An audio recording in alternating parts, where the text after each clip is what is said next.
Hello, my name is Wildstag, and thank you for tuning in to another used book review. Today we will be covering the book The Desert Smells Like Rain. It is written by Gary Paul Nabhan. Gary Paul Nabhan is a Arab American author. In the About the Author section it says, he has done field research on the conservation and culinary uses of desert plants for a quarter century in the United States, Mexico, Lebanon, Oman, and Egypt. He was the founding director of the Center for Sustainable Environments at Northern Arizona University before returning to his desert home near Tucson, where he is now affiliated with the Southwest Center of the University of Arizona. The way I found it was in Reston's used books. And this was before my summer job in 2018, where I worked at a summer camp in New Mexico. I was looking through the used books there, and I saw one title, I saw a couple. I got the book When Elephants Weep. The Hidden Life of Deer was one of those books that I got. I couldn't afford The Desert Smells Like Rain at the time. Rather, I should say, in addition to all the rest of the books I had, I couldn't afford The Desert Smells Like Rain. I went off to work, and while working, I read all those books, The Hidden Life of Deer, When Elephants Weep, Never Cry Wolf. A lot of those books I read during the summer. I would read it in the morning as the sun rose, and we had some downtime before breakfast. When the summer ended, I immediately went back to Reston Used Books and found The Desert Smells Like Rain. And when I was reading it in the fall of 2018, I felt like I could relate more, even more than I already had, to the title. And the first chapter has a really interesting section that I'll read out, or rather, in the copyright information of this book, it says, since the publication of this edition in 1982, the Papago Indian tribe has officially changed its name to Tohono O'odham, the Desert People. This change becomes effective with the adoption of the new constitution in January 1986 by members of the Tohono O'odham Nation. This copy was printed in at least 2002, maybe a bit later. And there's a section at the start. There's a line here. He's introducing the book. And he says, once I asked a Papago youngster what the desert smelled like to him.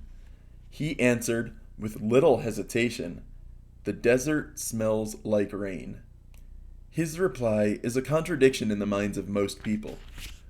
How could the desert smell like rain when deserts are, by definition, places which lack substantial rainfall? The boy's response was a sort of Papago shorthand. Hearing Papago can be like tasting a delicious fruit, while sensing that the taste comes from a tree with roots too deep to fathom. The question had triggered a scent. Creosote bushes after a storm, their aromatic oils released by the rains. His nose remembered being out in the desert, overtaken. The desert smells like rain.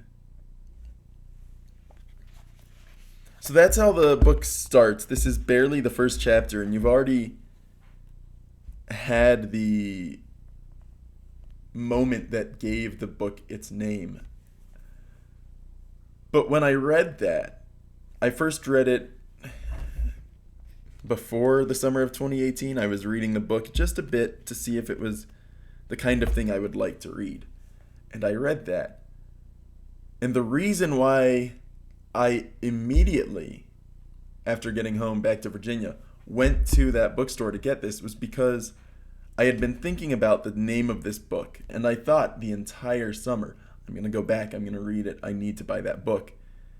And once I read that chapter again, I felt like after having worked that summer in northern New Mexico, I kind of had a feel for how true that line is and how true this book is going to be. A lot of the books I read are written by old white men with a certain economic and academic background.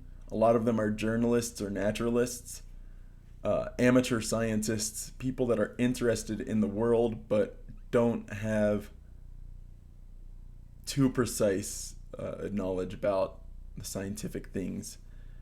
They share stories, their own personal stories, but often those stories overlap with the people they meet in their travels. So a lot of them are stories intersecting with natives from all sorts of places. When I say that a lot of these authors are intersecting, their lives are intersecting with these natives, books I mean are like Snow Leopard or Stranger in the Forest on Foot Across Borneo. These are people that go somewhere exotic. They went there in the, somewhere in the 50s through 80s when America was prospering enough and the world was different enough. The internet hadn't existed. People couldn't just look up online how people lived. And so these travels are very time and place. And a lot of them are kind of imperialist, but not intentionally so, if that makes any sense. These stories serve as a bridge to life experiences that would remain foreign and alien to their audience when it was published. Nowadays, we can talk with people from Borneo or from Nepal or from India because there's the internet. English is so widespread. In addition, there's a certain monotony to this collection, but also a certain energy. These old white male authors are relatable by virtue of their curiosity. Which brings me to The Desert Smells Like Rain, which, for the most part, is similar. The book is by an older man. Wealthy enough, he's educated, and he's traveling around a place with natives, indigenous folk that the audience might otherwise never know about. And he's talking about a lot of problems within their life. Gary Paul Nabin feels more than respectful. He loves these people and he wants their stories to be known. And so there's stories in here like Where the Birds Are Our Friends, The Tale of Two Oases. It's chapter 7, and he's talking about he's on the road with an old Papago friend, Remedio. And they were visiting a pond. The Remedio goes down to the pond, drinks some of the water, and says, "Sure is sweet water. What do they call this place?" Gary responds, "Depends on who you talk to." Well, the Park Service calls it Quito Vaquito, after the Mexican Quito Vaquita. And 300 years ago, Padre Quino christened it San Seguio. But all I ever heard your people call it is Al Waipia. I'm probably butchering that pronunciation. Remedio replies, Al Waipia? This is it? In all of my life, I never thought I would get to see this place where we are standing. I just thought we were going to another place because those signs didn't say its name. So this is where those little waters come up from the ground. Those little springs, which the Papago call Sonoran, flow into a modest pond touted as one of the few authentic desert oases on the continent. Where a spring bubbles up in the desert, water-loving plants cuddle around it. Thus, Al Waipia has been an ecological oasis, a spot of lush riparian growth. As such, it attracts vagrant and migrant bird species from the seas, seldom seen in the arid interior. And that's what the Park Service plays on.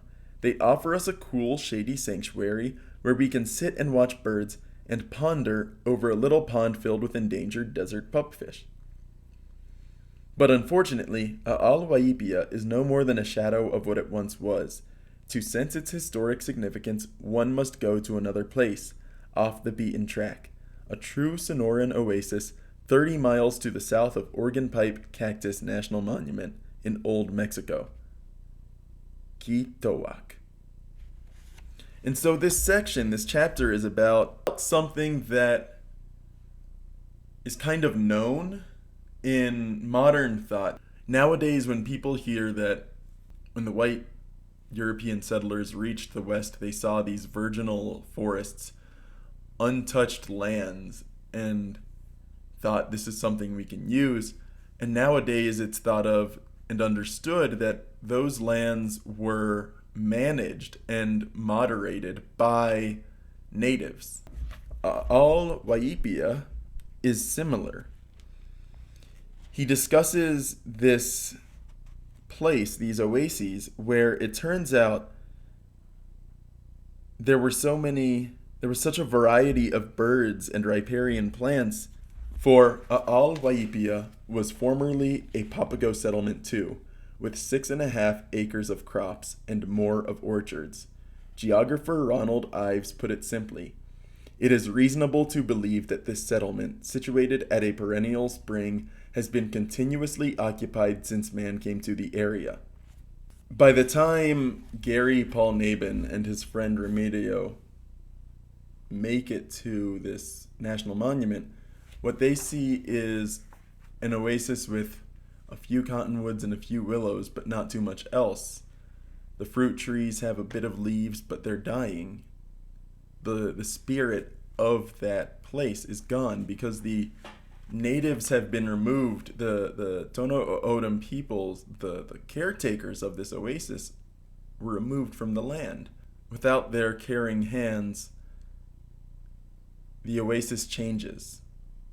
And he contrasts it with this other oasis, which is still managed, at least partially, by Papago Indians. And it's interesting how he emphasizes, and I really love this, that he emphasizes that the desert smells like rain, but more than that, the desert is managed and is home to these people, and these people have made it their home. And Gary Paul Nabin captures that spirit very beautifully in this book. The chapter that summarizes, I think, Nabin's narration the best is chapter, I think it's 5. It's titled Raising Hell as Well as Wheat, Papago Indians Burying the Borderline. And it discusses how the Tohono O'odham people weren't confronted during the Gadsden Purchase or the Mexican-American War. The current border between the U.S. and Mexico cuts right through their ancestral homeland. And because of the difference in livelihood south of the border and north of the border, and because of the relative weakness of the tribe and their ability to keep their land secure, there's a lot of traffic that goes over that border, and very little of it is the Tohono O'odham people. So much of it are the coyotes and the drug runners, and the natives end up victim to those people often. Nabin follows this story of an Isidro Saraficio who is trying to solidify the tribe's power in their ability to regulate their own lands, to manage their own lands, to claim their own lands. And I think that spirit is perfectly summarized with this paragraph.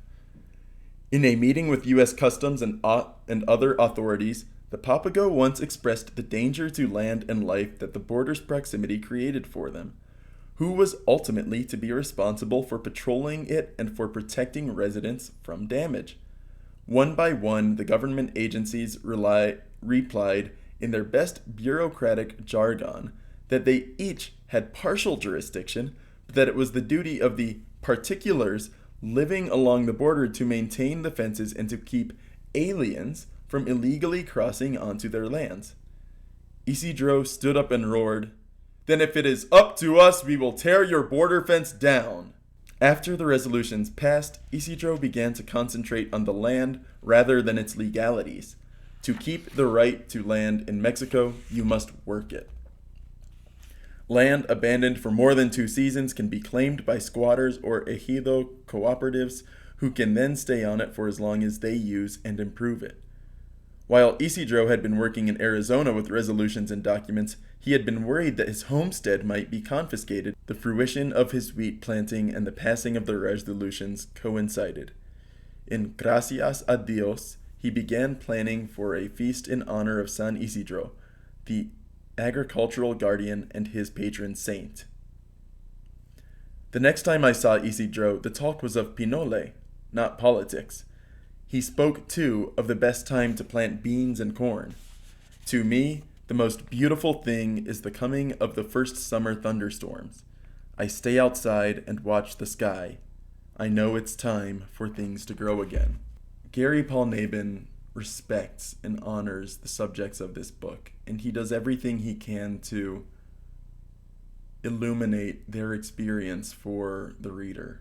I live in New Mexico now. I have that flag right behind me. I have a lot of attachment to this area, but I'm not from it, nor am I of it. I can never fully understand what it means to live like that, but I love that because of Gary Paul Nabin, I can somewhat experience it, and I can fall in love with what little of it I know. It's a great book that handles the subject matter carefully, and I think it would be respected within a lot of the politically respectful and politically correct communities. The desert smells like rain. It smells like the charged dust as the storm approaches. And it smells like the oils of the creosote bushes and whatever other local bushes and grasses out here. Those oils get into the air after a rain, and they fill your nostrils and your lungs. And this book captures that perfectly. I think if you see this book, you should read it. Of the excerpts I shared, were only 3 or 4. I doubt it would fill a whole page. There's 114 more pages worth of text for you to discover and to enjoy. If you find this book, I'd encourage you to buy it. If you're that interested in the subject matter, I'd say buy it new. If you find it used, all the better. Look for it in your local used bookstores. Once again, this book is The Desert Smells Like Rain. My name is Wildstag, and thank you for tuning in to another used book review.